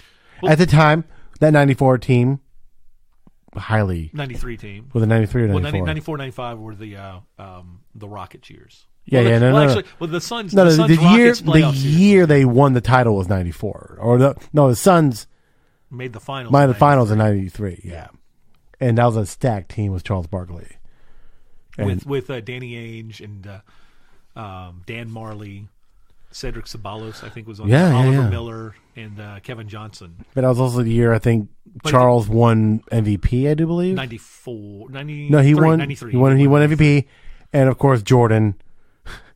Wasn't that when they were announcing MVP before the finals? Yes, like in the finals, they would hand them the trophy like And during the playoffs. literally, so Jordan's like, "Wait, what? What? I'm not MVP? Okay, I'm going to torch you." Which, granted, listen, that's what I loved about Jordan. He played with such spite and Chip on his anger, shoulder. chip on his shoulder, which made him an all-time great. But That's what separates the Antetokounmpo, the best players Ben Simmons, from the great players. and the great play, the Kobe's even. It separates Phil Mickelson and Tiger Woods. It's Exactly. like, what do you want to do? Oh, I want to be really good and have some fun. Okay, you can do that. And you can make a lot of money. Do you want to be Ted Williams? Do you want to be the greatest hitter? Hey, there goes the greatest hitter that's ever played. If you want to be that guy, you focus on what you have to do more than anything else. It's like, oh, you want to be friends with God? No, because that takes away my edge. And that's the thing. I mean, but granted, some people say that LeBron doesn't have that killer instinct until, wait, what did he do? Come back down 3-1 in the finals and average a triple-double But it's not and crush the greatest regular season team of all time. But that wasn't because he had a killer instinct. That's because he plays in a manner that, because in theory, if that's what you're saying, then he could lead that over to other things. That's not who he is as a player. He plays basketball, and he plays basketball the hardest that he can while he's playing it.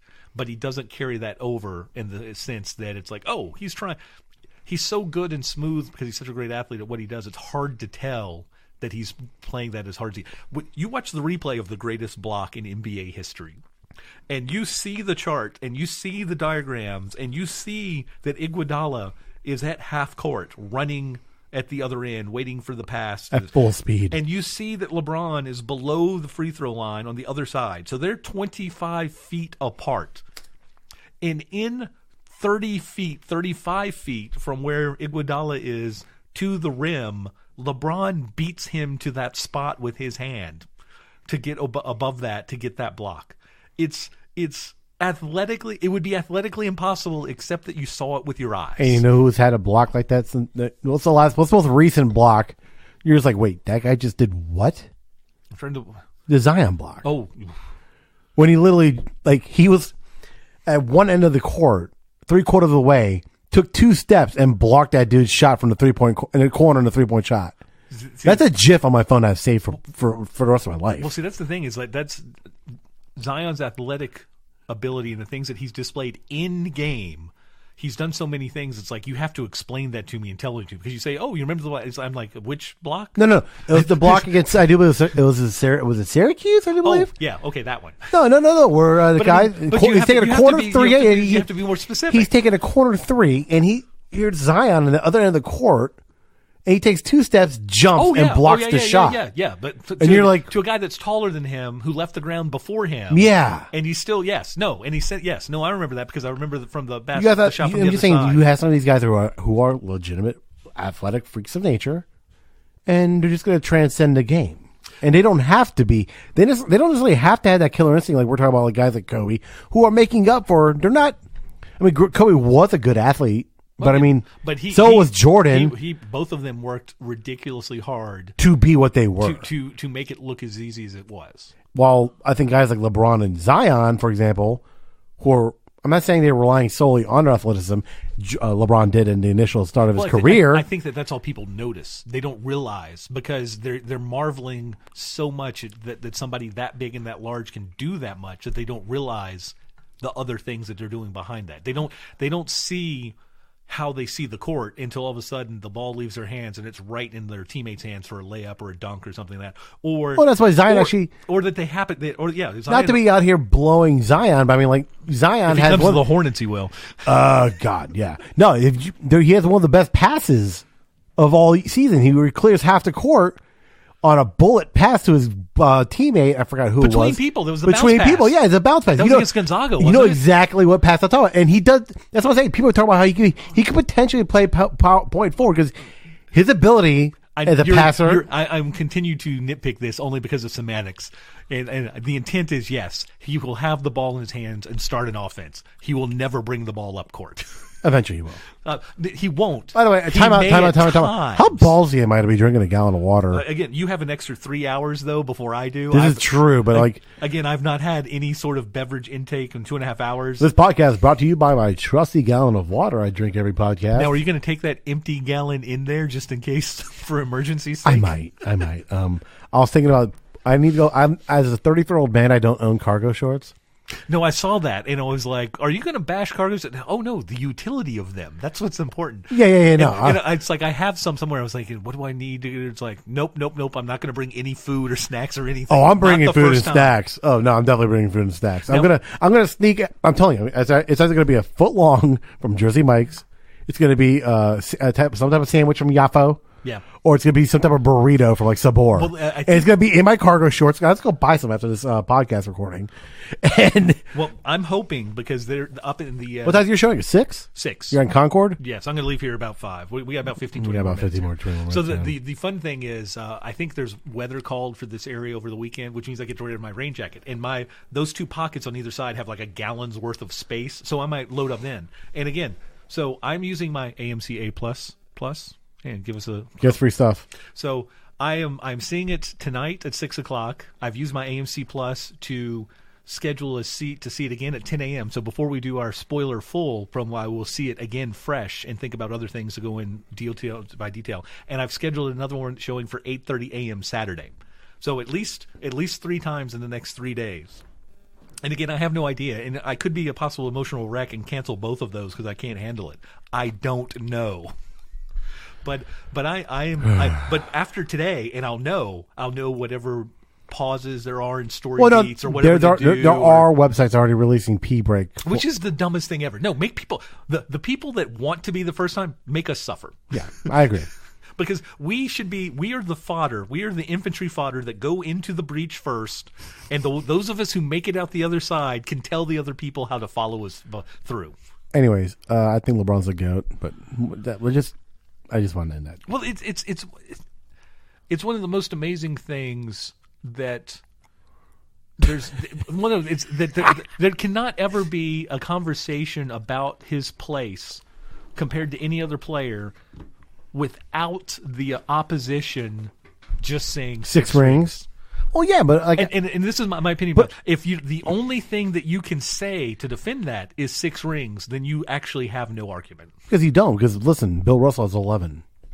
Done. More rings than fingers, and possibly the greatest defensive post guy in NBA history. Yeah, so like what I'm saying is like, okay, well, people that support Jordan also like to pretend like, speaking of the rest of his career never happened. Speaking of GOAT aspect, that 56-game winning streak and 2 national championships in college is the San Francisco Dons. So it's like, oh, you want to talk about greatest in basketball? So 13 championships in 14 years. Yeah. Winner. Yes.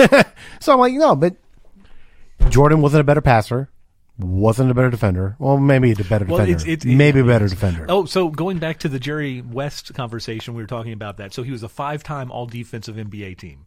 They didn't start that award until he was 31 years old. And he won it as a 31, 32, 33, 34, 35-year-old. First and second team. So there's no telling where – and it annoys me that the NBA doesn't backtrack on some of these things and try and figure out – I guess they don't want to get in the analytics and take away the bias of the reporters or people who voted on these things. Well, that's why you have Basketball Reference now. Those guys are crushing it. Well, they go back through that because like the blocks aren't a measured stat until halfway or at least 4 or 5 years into Wilt Chamberlain's career. Yeah. Which is like the first half or 2/3 of Bill Russell's career. So and sacks for Deacon Jones weren't measured at all. Like before 1980, Lawrence Taylor's rookie year, sacks weren't a measured stat by the NFL. But they could go through. They have a lot of footage and film and I don't know if they have all that. Yeah, but I mean they cannot say a record, but they can denote official sacks with a couple of games to give an idea. They could still say it's like, oh, we only saw 8 games out of this 14-game season, but they had like 12 sacks.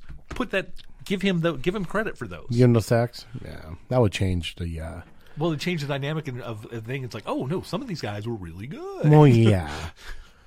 Because you're like, oh, there's no statistics on it. Well, there are, just not the ones that you think you have. Well, no one likes. Well, anyways, I'm just saying personally, and people like to ignore just simple, basic facts that, like I said, the NBA added 6 teams during Jordan's tenure.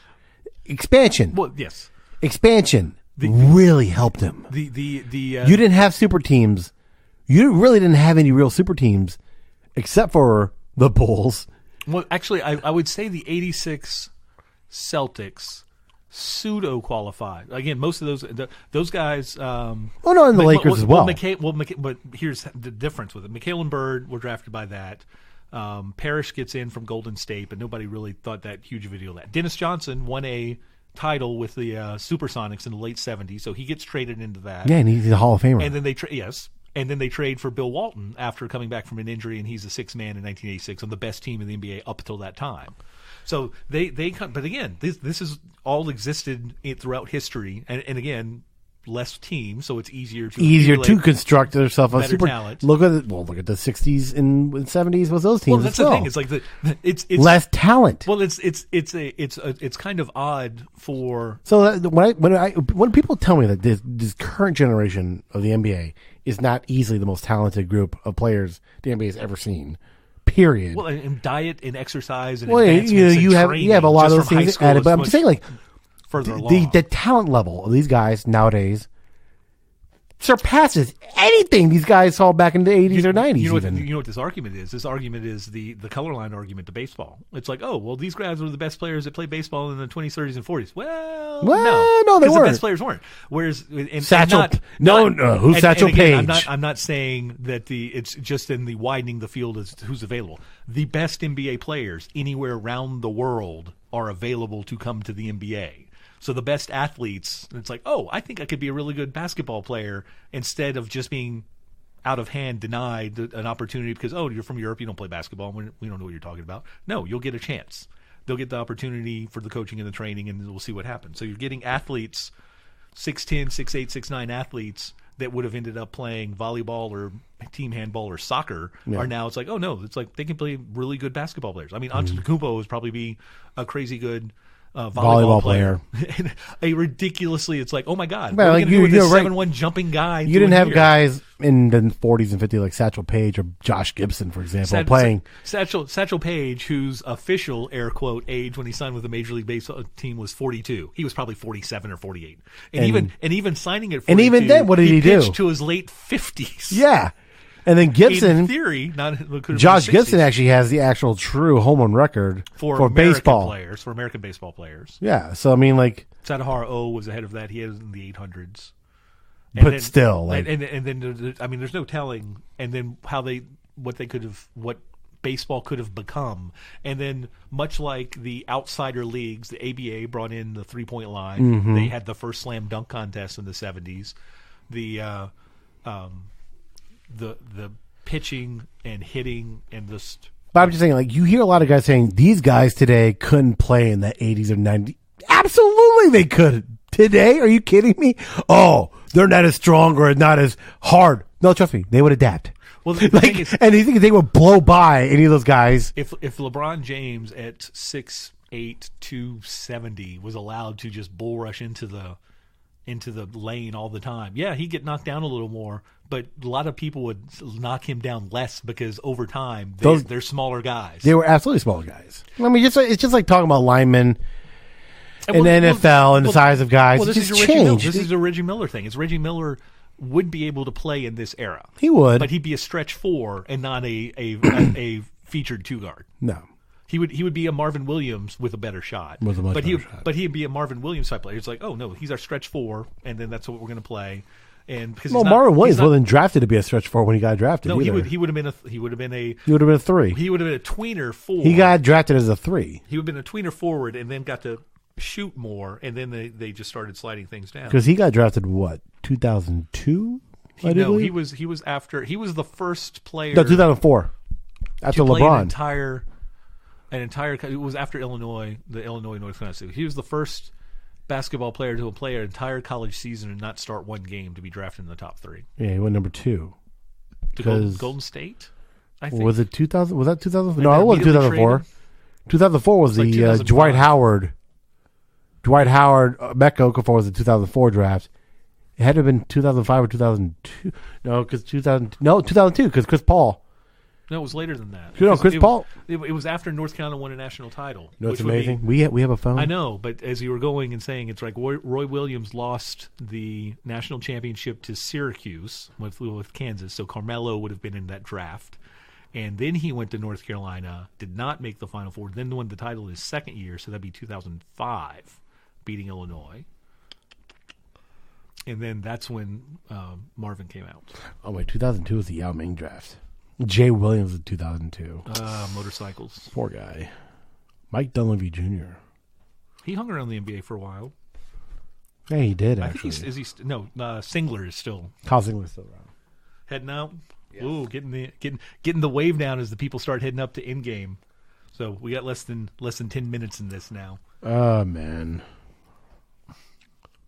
Caron Butler. Juan Dixon. Caron Butler's still playing. Kareem Rush. Juan Dixon done. Kareem Rush, one of the 3 Rush brothers. So it must have been 2005. Yeah, 2005. Huh. As I backtracked and said that. Yeah, I know. So who do you think dies tonight? I don't even want to guess. Take a wild guess. Who do you think's done? All of my hopes and dreams. Who do you think's done after tonight? And no, we're going to go and do this, and we'll do Game of Thrones. Who do you think dies? Great, we're going to talk about Thrones tomorrow. Who do you think dies? Well, I think Endgame. After this past episode of The Night of the Seven Kingdoms, it wraps up the storylines for several characters. Unfortunately, Brienne is one of them, but I think that she survives to have her heart broken by seeing Jaime die with her own 2 eyes, and I don't think that'll happen in Winterfell. I think Grey Worm or Jorah. One of them. Jorah totally dies. The moment he got that sword. But by the end of the series, yes. But one of them definitely dies at Winterfell. I had a no, tonight. A fever. Oh, I know. So Endgame. No. Well, yeah. I'm talking about Endgame first, and then I want before we get the other guys here tomorrow to talk about Game of Thrones and what's going to happen. By the way. Completely off topic. No happy couples for Game of Thrones except for Gilly and Sam.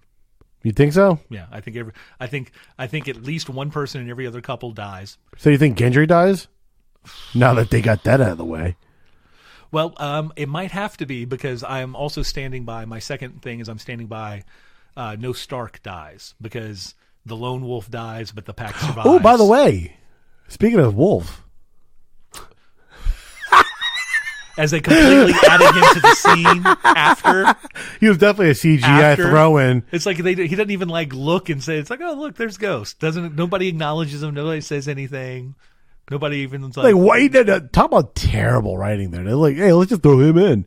Didn't even mention him. Like, oh, look, I got my wolf with us. If you, that's implying that he's been there the entire time. If you looked down to see like your phone, if it fell and then look back up, you would have missed it. The scene because the way they cut it. Yeah, but not just that, but also, you know what? That having him there would imply that Ghost has been there the entire time. He hasn't been in the shadows lurking and watching and yada, yada, yada.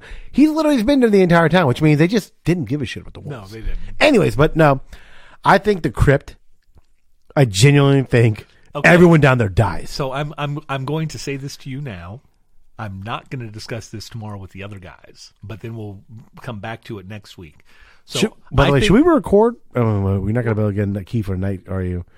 I think we should do a Winterfell recording right after. Oh, no. So the other thing is, or should we record Monday? No, we can go Monday. We probably do Monday. Oh, okay. But the is that the girl with the grayscale that made Davos reminded of Shireen, and they even played her music with that. I think that's Melisandre. I think that's the Red Woman.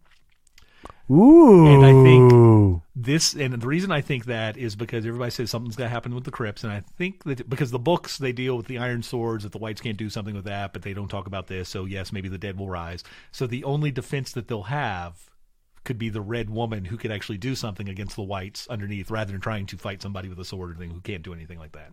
So I think that's what I'm saying. I'm saying that now. I'm throwing that. I'm not going to impugn the other people tomorrow and get that in. That's speculation. Yeah. I mean, rampant speculation. That was a little random how they just randomly threw in a chick with dragon scale. But it was the episode child. They've set up the thing that children have the ability to survive it more likely, but they'll still be scarred for life. Is to get Davos to be thinking about that, but there's no reason for him to think about that. There's no reason that he needs to be more concerned about the small folk, so to speak, because he always has been. I'm gonna say one thing: if Davos dies, I riot. You don't kill Davos. See, that's he's been the most honorable character. So the him and Brienne have been the most honorable characters on the show, I think, from the start. So the 6 people in the feast around the fire. Mm-hmm. I think only 2 of them survive. Who? I don't know which 2, but I think only 2 of those 6 survive. Tyrion, obviously, could be most likely. Tyrion lives. Jaime dies. I don't know about Jaime. Well, then Tyrion they can't both live. I think they both live. I think one of them dies down in King's Landing. Okay, so yeah, for the Winterfell thing. Yeah, they're gonna. No, I'm definitely saying of the 6 at the end of the series, only 2 survive. Well, yeah, but I'm talking about tonight. I'm talking about Winterfell. I think they both survive. Oh no, they both survive Winterfell. Yeah, they both survive Winterfell. Davos, I think, should survive Winterfell because there's got to be some people of the council that'll actually think about more people. I think Jere dies. Especially since he was given the sword by Sam. Yeah. That was literally like, sorry, bro, you're not going to live. The only thing that I thought that could be worse, because it looks like they're trying, or they're making us think that they want Dany to be the big supervillain at the end. I think Dany is the villain at the end. Then I think Jorah survives Winterfell, and he's the one that kills her. Wait, what? No, that's not what they're setting up for. They're making us think that she's going to be the supervillain. I think that's terrible, stupid, awful writing, because people have now attached themselves to many characters, but 2 people that they think should win are either Jon or Dany. And anything that's not that, people are going to be bothered by. They are definitely setting up Dany to be the eventual big bad. No, the actual big bad of it all. Did you ever watch Buffy the Vampire Slayer? Nope. It's the Dark Willow. It's like, oh, Willow's the friend and everything, and it's like, oh, we think the bad guys are this, and then the last 3 episodes is like completely dark magic, and it's like trying to kill the entire world. That's what they're setting this up like, and people are going to hate that because they're not getting the next season where they rehabilitate Willow. And so it's like the only way that could make that the worst terrible thing, Jorah's the one that has to do that, which would crush him. Kill him. It would kill. It would be. I'm rooting for Cersei, so whatever. But the thing is, like, if Dany dies, then the dragons are basically gone. I mean, yes, Jon is a Targaryen, but it's a whole different thing. And Tyrion's going to end up being a Targaryen. They're going to work that in the in books, somehow. In the books, he totally is. I totally believe this. In the books, he totally is a Targaryen, but I think they're going to work him in to be one. Anyways, so before we dip out, tonight, prediction, who dies? Do you think the original 6, other than maybe Banner and Thor? And also, obviously, the thing is, I legitimately, all of their storylines can be wrapped up, and they don't need to die or continue. However, they really don't. Hold on. I hate this. Why'd you have to say that? No, you're the one who brought all this up. No, I don't think anyone has to die. No, I don't think so. I mean, the whole talk is some people can. No, listen. But no, I don't think anyone does. I'm starting to think no one dies. Because it's like Thor can go off and do Thor stuff. Because he's still got to find a place for his people. They're going to Thor 4, obviously. They're going to do. Robert Downey will happily continue to collect checks. Right. Because you know what? Now that Disney owns them, the whole contractual obligation holding these guys down for however long, they don't give a fuck about any of that now. Well, and that's one they can cut that check all day long. What we determined, they made $18 billion in the 23 movies. Yeah, so they're going to be up to $20 billion in these 23. Like they movies. don't. The whole money thing is no contractual thing unless the actors no longer want to do it, or they could just be like, "Hey guys, guess what? We can bring you in down the road." Yeah, that's what they'll do. That's what I think. Like little guest appearances, guest spots. Captain America doesn't have to die. No, they can. He can. One of the interesting theories, or one of the things that somebody postulated, and they said this before they'd seen the movie, so there's no idea about, is that whatever they do with the stones is they put him in the past and let him have the life that he never got with Peggy. But if they do that, then if they need to, they can pop him back out of that.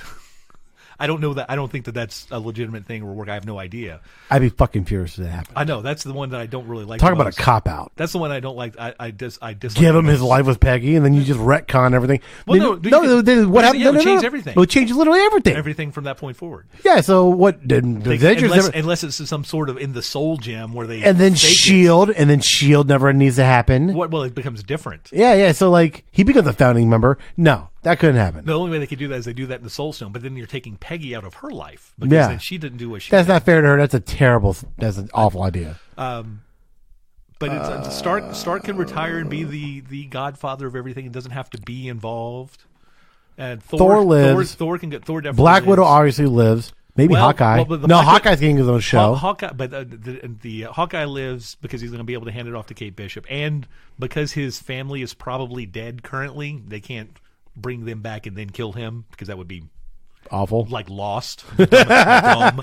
Well, no, okay, so wait, hold on. Black Widow potentially could, because some of the reports of the movie coming up is that it takes place before. Yeah, but then there's gonna be a flashback. Well, there's gonna be some type of. Well, the other thing is if the movie's successful, they want to continue it on. And obviously, Black Panther doesn't die, and obviously, Spider-Man doesn't die. Spider-Man doesn't die. Well, they're not. They're dead currently. So no. I'm just saying, like they don't re-die. Yeah, they don't re-die.